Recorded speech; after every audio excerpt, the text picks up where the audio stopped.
इस बुलेटिन में बात होगी आरक्षण के मुद्दे पर घिरी मोदी सरकार की, अडानी मामले में हुए बड़े खुलासे की, देखेंगे जस्टिस गवाई के बड़े बयान को, चंद्रबाबू नायडू के दिल्ली दौरे को, जानेंगे कोलकाता मामले में डॉक्टरों की हड़ताल के आगे झुकी मोदी सरकार को, और बुलेटिन के आखिर में देखेंगे जाने माने कार्टूनिस्ट इरफान की किस खबर पर पड़ी तिरछी नजर। लेकिन दिन भर की तमाम बड़ी खबरों से पहले एक नजर आज की सुर्खियों पर।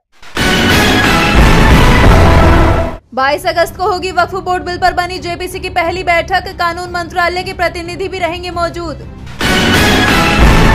हरियाणा चुनाव से पहले जेजेपी को बड़ा झटका, पूर्व मंत्री देवेंद्र बबली ने छोड़ी पार्टी, 2 दिन में 4 विधायकों ने छोड़ी पार्टी। MUDA मामले में कर्नाटक के सीएम सिद्धारमैया के खिलाफ भ्रष्टाचार का केस चलाने की राज्यपाल ने दी मंजूरी, हाईकोर्ट पहुंचे सिद्धारमैया, अभिषेक मनु सिंघवी ने आदेश को बताया सरकार को स्थिर करने की कोशिश। लोकसभा अध्यक्ष ओम बिरला ने 5 संसदीय समितियों का किया गठन, कांग्रेस सांसद वेणुगोपाल राव चुने गए, PAC के अध्यक्ष अधीर रंजन 5 साल संभाल चुके हैं ये पद। ये तो थी सुर्खियां, अब बात आज की सबसे बड़ी खबर की। बीजेपी पर लगातार आरक्षण विरोधी होने के आरोप लगते रहे हैं। लोकसभा चुनाव में विपक्ष ने इस मुद्दे को खूब भुनाया, जिसका खासा नुकसान बीजेपी को उठाना पड़ा, और अब एक बार फिर बीजेपी पर आरक्षण के खिलाफ होने के आरोप तेज हो गए हैं। देखिए ये रिपोर्ट। एक बार फिर बीजेपी पर आरक्षण को समाप्त करने के आरोप तेज हो गए हैं। उत्तर प्रदेश में 69,000 सहायक शिक्षकों की भर्ती को लेकर योगी सरकार को हाईकोर्ट से पहले ही झटका मिल चुका है।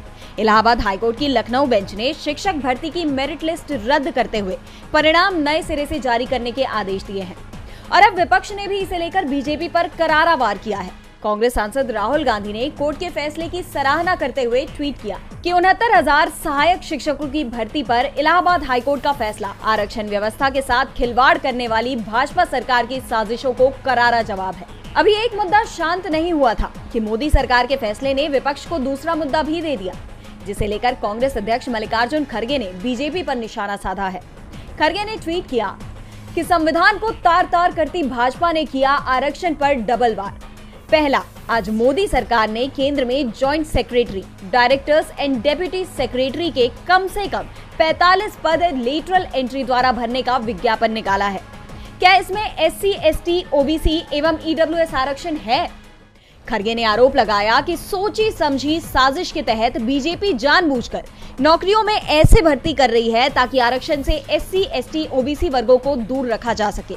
आगे उन्होंने लिखा कि दूसरा, यूपी में 69,000 सहायक शिक्षकों की नियुक्ति में आरक्षण घोटाले का अब हाईकोर्ट के फैसले से पर्दाफाश हो चुका है। राहुल गांधी ने मार्च 2024 में दलित और पिछड़े वर्ग में आरक्षण घोटाले में प्रधानमंत्री को पत्र लिखकर वंचित अभ्यर्थियों की आवाज उठाई थी।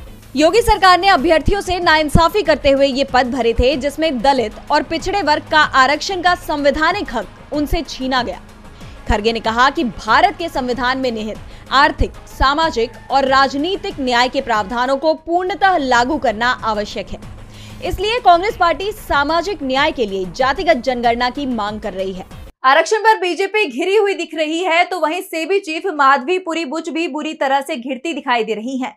हाल ही में हिंडनबर्ग की रिपोर्ट ने सियासत में हलचल तेज कर दी थी। अब इस मामले में नए खुलासे हुए हैं, जिससे सेबी चीफ फंसती दिखाई दे रही है। देखिए रिपोर्ट।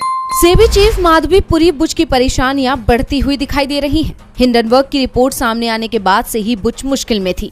सवाल उठ रहे थे कि जब सेबी चीफ पर ही सवाल खड़े हो रहे हैं तो फिर जांच कौन करेगा, क्योंकि शेयर घोटाले की जांच का जिम्मा सेबी के पास होता है। लेकिन यहाँ तो सेबी चीफ पर ही घोटाले के आरोप लग रहे हैं। समाचार एजेंसी रॉयटर्स ने इसे लेकर एक रिपोर्ट जारी की है। रॉयटर्स ने बताया कि रिव्यू किए गए सार्वजनिक दस्तावेजों के मुताबिक बुच ने अपने 7 साल के कार्यकाल के दौरान एक कंसल्टेंसी फर्म से रेवेन्यू कमाना जारी रखा, जो संभावित रूप से नियामक अधिकारियों के लिए नियमों का उल्लंघन था। बुच 2017 में सेबी में शामिल हुई और मार्च 2022 में उन्हें सेबी का चीफ बनाया गया। कंपनी रजिस्ट्रार के सार्वजनिक दस्तावेजों के अनुसार उन 7 वर्षों में एगोरा एडवाइजरी प्राइवेट लिमिटेड, जिसमें बुच की 99% हिस्सेदारी है। कंपनी रजिस्ट्रार के सार्वजनिक दस्तावेजों के अनुसार उन 7 वर्षों में एगोरा एडवाइजरी प्राइवेट लिमिटेड, जिसमें बुच की 99% हिस्सेदारी है, ने 3 करोड़ 71 लाख रुपए की कमाई की है। बुच का कंपनी में निवेश सेबी की 2008 की नीति का सीधे उल्लंघन करता है, जो अधिकारियों को लाभ के पद पर रहने, वेतन प्राप्त करने या अन्य व्यावसायिक गतिविधियों में पेशेवर फीस हासिल करने से रोकती है। इसको लेकर हिंडनबर्ग ने सिंगापुर कंपनी के रिकॉर्ड का हवाला देते हुए कहा था कि बुच ने मार्च 2022 में एगोरा पार्टनर्स में अपने सभी शेयर अपने पति को ट्रांसफर कर दिए, जबकि मार्च 2024 को खत्म होने वाले वित्तीय वर्ष के लिए कंपनी ने जो रिकॉर्ड जारी किया उसमें बताया गया है कि माधवी बुच के पास अभी भी भारतीय कंसल्टेंसी फर्म में शेयर हैं। इस मामले में भारत सरकार के पूर्व शीर्ष नौकरशाह और बुच के कार्यकाल के दौरान सेबी बोर्ड के सदस्य रहे सुभाष चंद्र गर्ग ने बड़ा दावा किया है। उन्होंने कहा कि फर्म में बुच इक्विटी और इसके निरंतर बिजनेस ऑपरेशन आचरण का बहुत गंभीर उल्लंघन है। उन्होंने आगे कहा, बोर्ड में शामिल होने के बाद उनके लिए कंपनी का मालिकाना हक जारी रखने का कोई औचित्य नहीं था। खुलासे करने के बाद भी उन्हें अनुमति नहीं दी जा सकती थी। ये उन्हें सेबी में शामिल होने के लिए पूरी तरह से अयोग्य घोषित करने के लिए पर्याप्त है। यानी साफ है कि माधवी बुच इस बार बेहद मुश्किल स्थिति में फंस गई हैं। माधवी बुच इस वक्त मुश्किल स्थिति में फंस गई हैं, तो वहीं सुप्रीम कोर्ट के जज BR गवई ने देश के सामने आ रही मुश्किलों को बताया है। जस्टिस गवई ने कहा कि देश की संपत्ति चुनिंदा हाथों में है, जिसके चलते कुछ को 2 वक्त का खाना तक नहीं मिल पाता है। और क्या कुछ कहा उन्होंने, देखिए इस रिपोर्ट में। देश में बढ़ती महंगाई और गरीबी को लेकर विपक्ष लगातार मोदी सरकार से सवाल करता रहा है, तो वहीं इस बीच सुप्रीम कोर्ट के जस्टिस BR गवई ने बड़ा बयान दिया है। बता दें कि शुक्रवार को देश की दशा पर दुख जताते हुए जस्टिस BR गवई ने कहा कि देश की पूरी संपत्ति चंद लोगों के हाथों में है। बहुत से लोग ऐसे हैं जो 2 वक्त की रोटी भी नहीं जुटा पाते हैं। हमें आर्थिक रूप से इस भेदभाव को दूर करना होगा। दरअसल शुक्रवार को जस्टिस गवई केरल हाईकोर्ट के एक कार्यक्रम में बोल रहे थे। इस दौरान उन्होंने आर्थिक और सामाजिक क्षेत्र में कमी को दूर किया जाए, इस पर चर्चा की। सुप्रीम कोर्ट के जस्टिस ने कहा, डॉक्टर अंबेडकर चाहते थे कि राजनीति में एक व्यक्ति एक वोट का प्रावधान हो। ये करके उन्होंने समानता का अधिकार तो दिया, लेकिन आर्थिक और सामाजिक न्याय असमानता के बारे में क्या? हमारे पास एक ऐसा समाज है जो कई कैटेगरी में बटा हुआ है। लोग एक से निकलकर दूसरे में नहीं जा सकते हैं। इसीलिए डॉक्टर अंबेडकर ने हमें चेतावनी दी कि हम इन असमानताओं को मिटाने के लिए हर संभव प्रयास करें। यदि हम ऐसा नहीं करते तो लोकतंत्र की वह इमारत ढह जाएगी जिसे हमने इतनी मेहनत से बनाया है। बता दें कि नेता विपक्ष राहुल गांधी तो चुनाव से लेकर संसद तक इस मुद्दे को उठाते रहे हैं, जिसे मोदी सरकार हमेशा खारिज करती रही है। तो ऐसे में अब सवाल ये उठते हैं कि अब जस्टिस गवई के बयान पर मोदी सरकार की क्या प्रतिक्रिया सामने आती है। सुप्रीम कोर्ट के जज ने मोदी सरकार में गरीब जनता के हालातों पर चिंता जाहिर की है। आर्थिक समानता को लेकर सरकार पर सवाल उठाए हैं, तो वहीं चंद्रबाबू नायडू ने मोदी सरकार की परेशानी बढ़ा दी है। केंद्र की मोदी सरकार सहयोगी दलों पर टिकी हुई सरकार है। आंध्र प्रदेश के सीएम चंद्रबाबू नायडू लगातार बीजेपी पर दबाव बनाते दिखाई दे रहे हैं। नायडू एक बार फिर लंबी चौड़ी लिस्ट के साथ दिल्ली पहुंच गए हैं। तो क्या है पूरा मामला, देखिए इस रिपोर्ट में। केंद्र की मोदी सरकार टीडीपी और जेडीयू के समर्थन पर टिकी हुई है। सरकार की ये 2 बैसाखी अगर उससे अलग हुई तो केंद्र का तख्ता पलट हो जाएगा। और इस बीच आंध्र प्रदेश के सीएम चंद्रबाबू नायडू ने पीएम मोदी से मुलाकात की है। खबर ये है कि नायडू जब दिल्ली आए तो वे अपने साथ लंबी चौड़ी लिस्ट भी ले आए, जिसमें आंध्र प्रदेश की राजधानी अमरावती, पोलावरम सिंचाई प्रोजेक्ट की ग्रोथ के लिए केंद्र से मदद, आंध्र प्रदेश के लिए 1 लाख करोड़ का आर्थिक पैकेज, विजयवाड़ा, विशाखापट्टनम और अमरावती में मेट्रो रेल परियोजना के लिए केंद्र से आर्थिक मदद जैसी मांग की। बता दें कि 2 महीने पहले जुलाई में भी नायडू दिल्ली आए थे। इस दौरान उन्होंने 1 दर्जन मंत्रियों से मुलाकात की थी। पीएम मोदी से भी मिले थे और जिस मंत्री से मिले उसे लंबी चौड़ी मांग पत्रों की लिस्ट सौंपते गए। तो वहीं एक बार फिर नायडू अपनी मांगों की लिस्ट लेकर पहुंच गए हैं। बताते चले कि नरेंद्र मोदी को चंद्रबाबू नायडू की जरूरत है, क्योंकि अगर नायडू साथ नहीं रहेंगे तो मोदी के हाथ से सरकार फिसल सकती है। एक तरफ जहां अपने ही सहयोगियों के चलते मोदी सरकार दबाव में है, तो वहीं कोलकाता की घटना को लेकर भी सरकार दबाव में दिखाई दे रही है। आखिरकार सरकार को डॉक्टरों की हड़ताल के सामने झुकना पड़ा है। कोलकाता मामले पर देशव्यापी हड़ताल कर रहे डॉक्टरों से केंद्र सरकार ने काम पर वापस लौटने की अपील की है। देखिए रिपोर्ट। कोलकाता की महिला डॉक्टर के साथ अनाचार के विरोध में सरकार के खिलाफ रेजिडेंट डॉक्टर्स तो पहले से ही हड़ताल पर हैं। अब इंडियन मेडिकल एसोसिएशन IMA ने भी मोर्चा खोल दिया है। IMA ने 24 घंटे के लिए देशव्यापी हड़ताल की घोषणा की है, जिसके बाद शनिवार सुबह 6 बजे से रविवार सुबह 6 बजे तक सभी प्राइवेट और सरकारी अस्पतालों में सभी कामकाज बंद है। केवल इमरजेंसी सेवाएं चालू हैं। हड़ताल के साथ ही IMA ने 5 मांगे भी रखी हैं, जिसमें प्रमुख रूप से रेजिडेंट डॉक्टरों के काम करने और रहने की सुविधाओं में व्यापक बदलाव और वर्कप्लेस पर स्वास्थ्य विभाग के कर्मचारियों के खिलाफ हिंसा की जांच के लिए एक केंद्रीय कानून बनाने की मांग शामिल है। डॉक्टरों के हड़ताल के आगे अब सरकार भी दबाव में नजर आ रही है। केंद्र सरकार ने डॉक्टरों की मांग मानते हुए उनसे काम पर लौटने की अपील की है। सरकार ने स्वास्थ्य कर्मचारियों की सुरक्षा के लिए कमेटी बनाने की घोषणा भी की है। वहीं आर्जिकर मेडिकल कॉलेज में केंद्रीय बलों को तैनात करने की मांग के साथ एक डॉक्टर ने सीजीआई डीवाई चंद्रचूड़ को चिट्ठी लिखी है। इसके साथ ही एक चिट्ठी सुप्रीम कोर्ट के वकीलों ने भी लिखी है। उन्होंने सीजीआई से मामले में एक्शन लेने की अपील की है।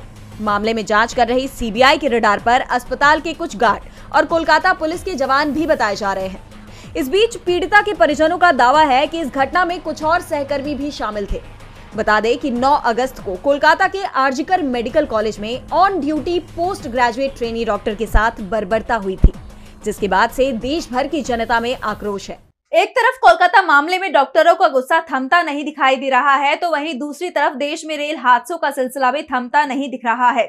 आए दिन एक के बाद एक ट्रेन हादसे होते रहते हैं। इस बीच एक और ट्रेन हादसे की खबर सामने आई है। साबरमती एक्सप्रेस के 22 डिब्बे पटरी से उतर गए, लेकिन गनीमत ये रही कि इसमें कोई भी घायल नहीं हुआ। उत्तर प्रदेश के कानपुर में शुक्रवार देर रात एक ट्रेन हादसा हो गया, जहां साबरमती एक्सप्रेस के लगभग 22 डिब्बे पटरी से उतर गए। गनीमत ये रही कि इस हादसे में घटनास्थल से किसी के घायल होने की सूचना नहीं है। ये हादसा उस वक्त हुआ जब साबरमती ट्रेन कानपुर से जा रही थी। कुछ ही दूरी पर भीमसेन स्टेशन के बीच हादसे का शिकार हो गई। लोको पायलट का कहना है कि शुरुआती जांच में लग रहा है कि बोल्डर इंजन से टकराया था, जिसके कारण इंजन का कैटर गार्ड बुरी तरह क्षतिग्रस्त हो गया था और मुड़ा हुआ था, जिसके चलते ट्रेन पटरी से उतर गई। हालांकि इस बारे में जांच के बाद ही कुछ कहा जा सकता है। वहीं इस मामले में कांग्रेस ने मोदी सरकार को जमकर घेरा है। कांग्रेस ने ट्वीट कर लिखा, यूपी के कानपुर में साबरमती ट्रेन पटरी से उतर गई। मोदी सरकार के 70 दिनों में 21 रेल हादसे हो गए, लेकिन सरकार को कोई फर्क ही नहीं पड़ता है। रेल मंत्री के लिए तो ये छोटी घटना है। वहीं दूसरा हादसा पश्चिम बंगाल के सिलीगुड़ी रंगापानी में भी हुआ है। ये एक्सीडेंट एक प्राइवेट यार्ड में हुआ, जहां ईंधन ले जा रही मालगाड़ी पटरी से उतर गई। बता दें कि इससे पहले भी कई ट्रेन हादसे हो चुके हैं, जिसके बाद लगातार प्रशासन पर सवाल उठते रहे हैं। ट्रेन हादसों को लेकर मोदी सरकार पर सवाल खड़े हो गए हैं, तो वहीं सवाल बीजेपी के सहयोगी पर भी खड़े हो रहे हैं। बिहार के सुल्तानगंज में बन रहे एक 4 लेन पुल का एक हिस्सा अचानक से गिर गया, जिसके बाद एक बार फिर बिहार सरकार विपक्ष के निशाने पर आ गई है। देखिए रिपोर्ट। बिहार में पिछले कुछ महीनों से एक के बाद एक पुल गिरने की घटनाएं सामने आ रही हैं। इस बीच भागलपुर सुल्तानगंज अगवानी पुल चर्चा का बड़ा विषय बना हुआ है। इस पुल का एक और हिस्सा गंगा नदी में गिर गया, लेकिन गनीमत ये रही कि कोई हताहत नहीं हुआ। हादसे के बाद मौके पर अफरा तफरी मच गई। निर्माण के दौरान ये पुल तीसरी बार गिरा है। इससे पहले भी 2 बार इस पुल के कुछ हिस्से निर्माण के दौरान गिर चुके हैं। इससे पहले अप्रैल 2022 में तेज हवाओं के कारण पुल का 5 नंबर पिलर गिर गया था। उसके बाद मई 2023 में भी पुल के कई पिलर गिर गए थे। यह हादसा शनिवार सुबह हुआ, जब पुल का 9 नंबर पिलर और उसके ऊपर का ढांचा गंगा नदी में गिर गया। बताया जा रहा है कि नदी में तेज बहाव और बाढ़ की वजह से यह हादसा हुआ। इस पुल को बनाने में 1710 करोड़ रुपए की लागत आ रही है। पुल बनाने वाली कंपनी एसपी सिंगला के अधिकारी और कर्मचारी घटना के बाद से फरार हैं। इस पुल के निर्माण में जो गड़बड़ियां हैं वो अब खुलकर सामने आ रही हैं। पुल का काम 2015 में शुरू हुआ था और तब से ये अब तक 3 बार ढह चुका है, जो बताता है कि इसमें कहीं ना कहीं गंभीर खामियां हैं। बार बार पुल के ढहने की घटनाओं ने इसके निर्माण की गुणवत्ता पर गंभीर सवाल खड़े कर दिए हैं। लोगों में आक्रोश दिखाई दे रहा है और वो पूछ रहे हैं कि आखिर ऐसी घटनाएं बार बार क्यों हो रही हैं। कई लोग इसे सरकार की लापरवाही और भ्रष्टाचार का नतीजा मान रहे हैं। बहरहाल इसके पीछे की वजह क्या है वो तो जांच के बाद ही सामने आएगी। बिहार में पिछले 2 साल में 21 बड़े पुल गिर चुके हैं, जिसके चलते नीतीश सरकार निशाने पर आ गई है। और बुलेटिन के आखिर में देखेंगे जाने माने कार्टूनिस्ट इरफान की किस खबर पर पड़ी तिरछी नजर।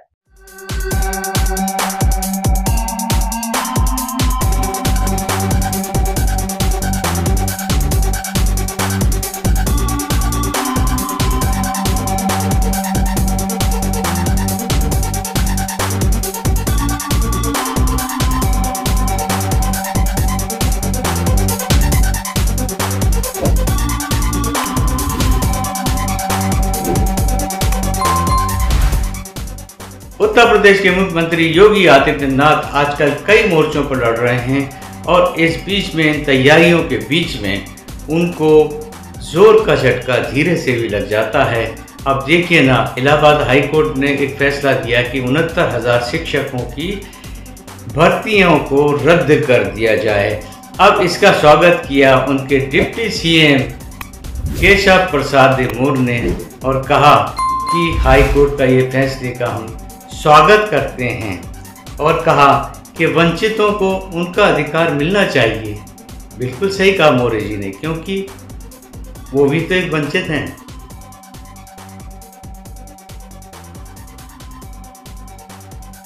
आज सोशल मीडिया से लेकर आपके चलते फिरते जीवन में भी पत्रकारिता के बुरे दौर की चर्चा होती है, क्योंकि जिन लोगों पर सूचना देने की जिम्मेदारी है वो आपके लिए नहीं बल्कि कॉरपोरेट और सरकारों को फायदा पहुंचाने में लग गए हैं। विज्ञापन मॉडल को खारिज कर आप इस बीमारी को दूर कर सकते हैं और अपने नारे को बुलंद कीजिए। मेरे खर्च पर आजाद है खबरें।